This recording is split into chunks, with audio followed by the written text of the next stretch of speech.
Hey guys, welcome to Pure-Fed Precision. Today I wanted to talk about safety. I'm going to go over the 4 main rules of safety and go a little bit in depth with them based off of what I've seen in research. So we're going to start with rule number 1. Treat every firearm as if it was loaded. This is a very important one. Even if it's not loaded, treat it like it's loaded. The critical idea for this is to prevent accidental discharges, it develops safe habits, reduces risk of injuries, ensures proper handling, and promotes responsible gun ownership. I personally don't think it's a bad thing to be oversafe.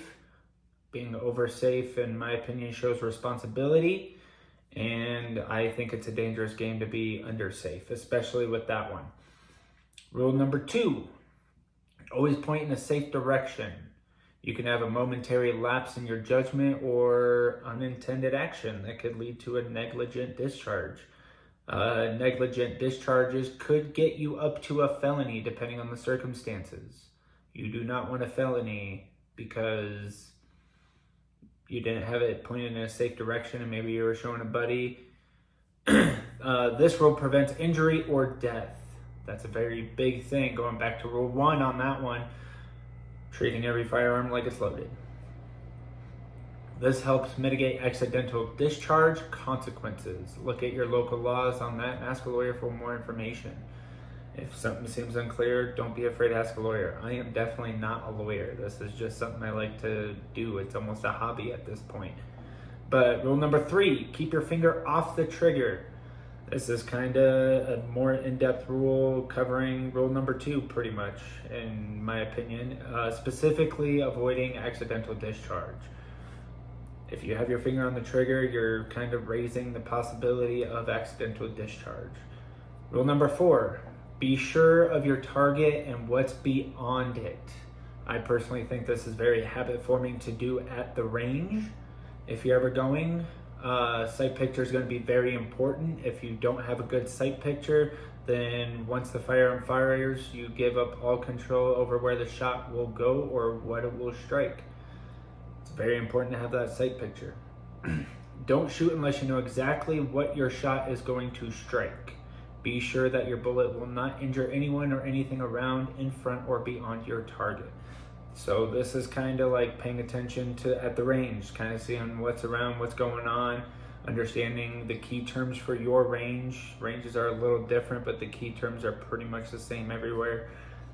And it's always good to be safe. Here are some honorable mentions. Know your firearm and understand its functions and safety mechanisms.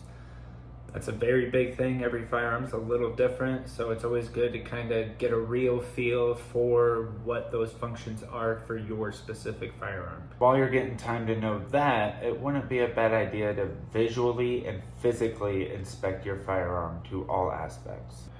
Using the correct ammunition. This is something I personally don't feel like is talked about enough in the industry, or maybe it's just because I'm not following the people that are kind of talking about it all the time, to be fair. This is very important because it reduces, in my opinion, it reduces malfunction issues. Storing both your ammunition and firearms safely. You're gonna have to look at your local laws to figure out what that is. My personal opinion on this one, going back to what I was saying about it's always better to be oversafe than not safe enough, is never be under the influence when you're handling firearms. I don't care if that's a little 420 special. I don't care if it's a shot of your favorite bourbon on the shelf or whatever you may drink. Because if something were to happen in a negligent way, if you break any of the 4 rules I listed before, you could have very intensive charges added onto the charges that you would have gotten if you were not under the influence. The very last thing, in my opinion, is to stay up to date on your laws in your area.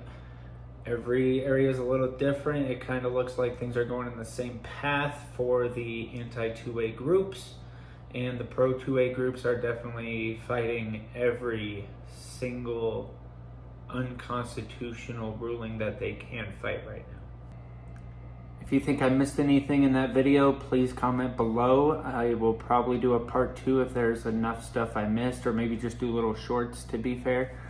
And if you like the content that was in this video, please like and subscribe and change that notification bell to all. That will definitely help with the channel.